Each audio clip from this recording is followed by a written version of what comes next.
India has officially protested the BBC's reporting on a recent terror attack in Jammu and Kashmir, calling out their use of the term militants and gunmen to describe the terrorists.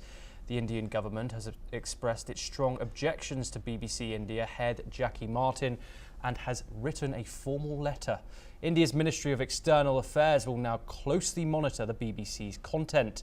The attack in Pahalgam, which claimed the lives of 26 people, including a foreign national, was attributed to the Resistance Front, a Pakistan-based terror group. However, Western outlets like the New York Times and BBC have been criticised for downplaying the incident, referring to it as a militant attack, not terrorism. The US Foreign Affairs Committee has also condemned the New York Times for its coverage, accusing it of distorting the reality of terrorism in Kashmir.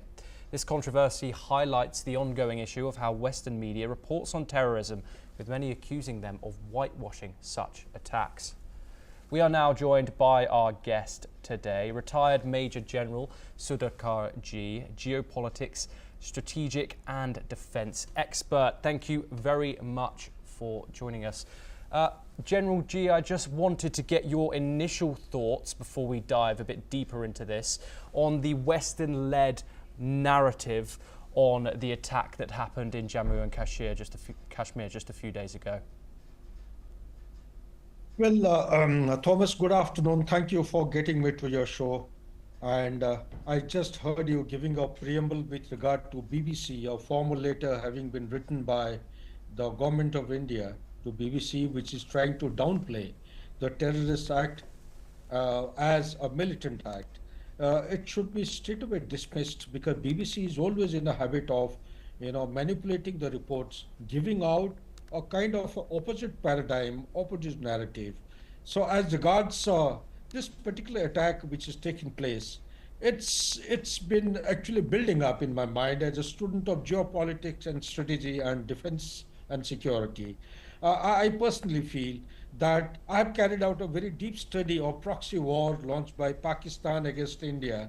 This proxy war is going to not end anytime soon. It is going to carry on. I would say maybe eternal timeline is perhaps an exaggeration. Hope it is an exaggeration.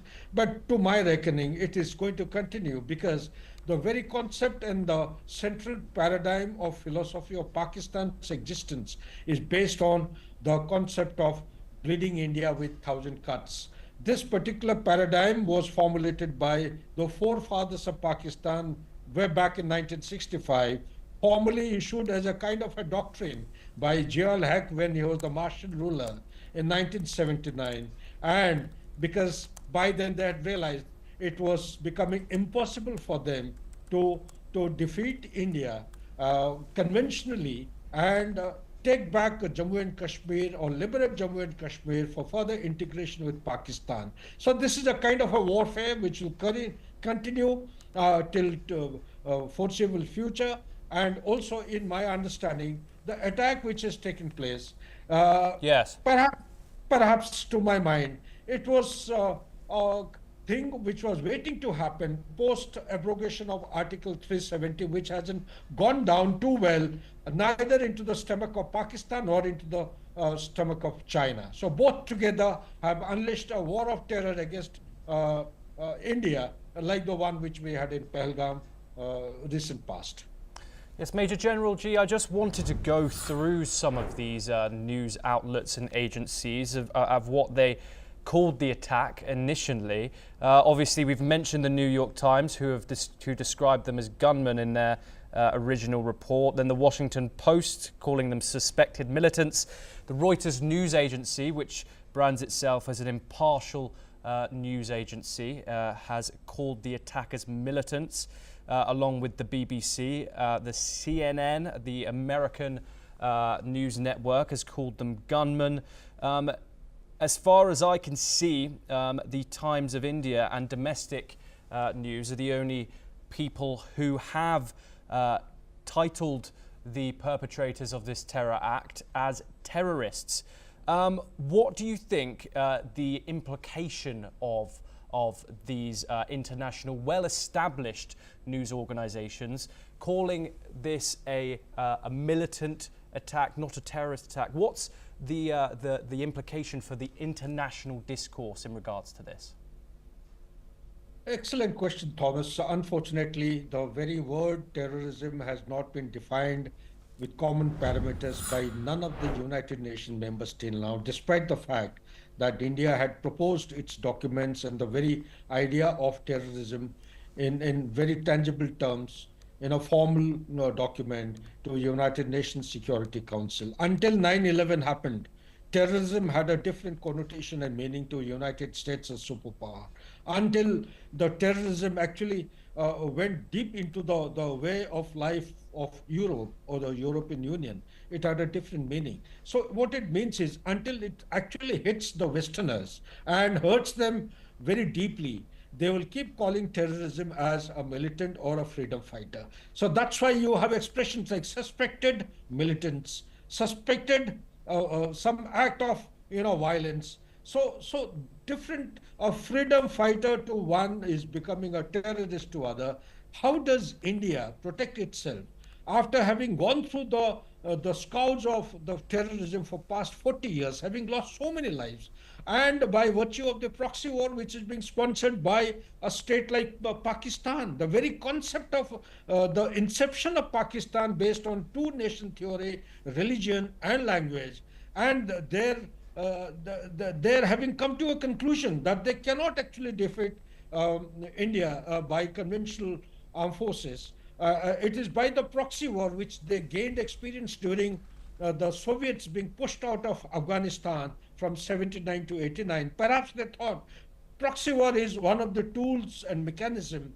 They can make use of the non-state actors as a tool of the international relationship or the foreign relationship to be applied against India and balkanize India, destabilize India. As far as my take on the whole issue is concerned, in response to your question, it is a narrative which has been built and developed by the Western media platforms consistently and persistently over a long period of time. You are calling them as established, I call them established media platforms which are anti-India in nature. They are part and parcel of a huge conspiratorial kind of organization. They cannot see the biggest target for these kind of media platform is the growth story of India, which is actually the only shining spot in today's world, despite the pandemic, despite the conflicts, despite the disruption of the supply chain and price rise in food, fuel and fertilizer.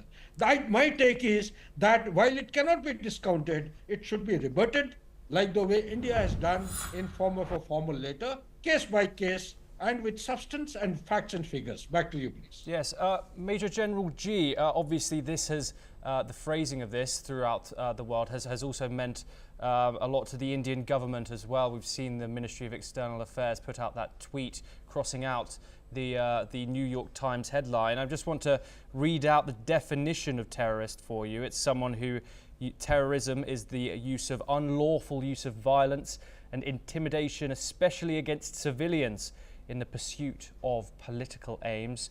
In contrast, the word militant means a person who is active in the struggle for a political or social cause, especially one who uses or advocates the use of force.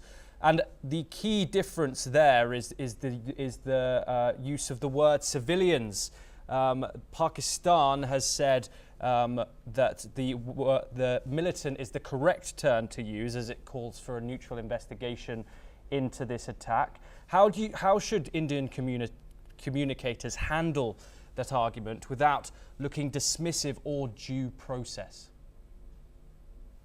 Great question you have asked, Thomas. I hope I am able to give you a response in a satisfactory manner. To me, terrorism means killing of innocent lives, and it could be a civilian, it could be a man in uniform as well. A man in uniform while proceeding on leave or on temporary duty from place of duty to another place, if he's actually subverted or he's being assaulted by means of a firearm wherein he loses his life also should be termed as an attack by a terrorist. Terrorist, ultimately, if it is the death of an innocent life, who's not who's not actually fighting and terrorism also has got another offshoot. If it is a sponsored cross-border activity by a nation state, by a neighbor, this itself has to be taken as one of the attributes of a terrorist organization. More important than that, if a country like Pakistan or let's say Afghanistan and Iran, all the three they have and they nurture terrorists and the non-state actors, what do you call them in 21st century?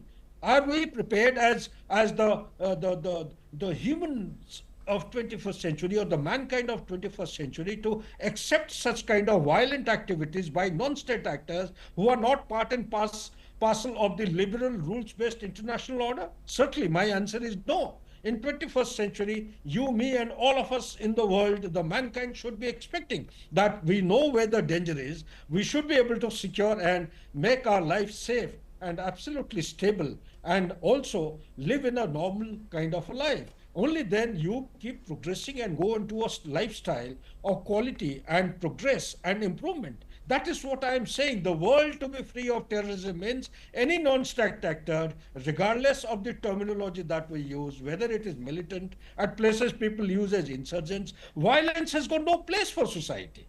Insurgent is no means of protestation against a rule of law. So therefore, the rule of law has got some limits. It must be defined clearly. There is no scope of anybody picking up a firearm and firing at another human being, picking up a firearm, cause or no cause, sponsored by a neighboring state, and also being used as a state tool or a state machinery to extend its objective of international relations or the foreign relations is actually to be taken as terrorism. Back to you, please. Yes, Major General Sudhakar Ji, thank you very much for joining.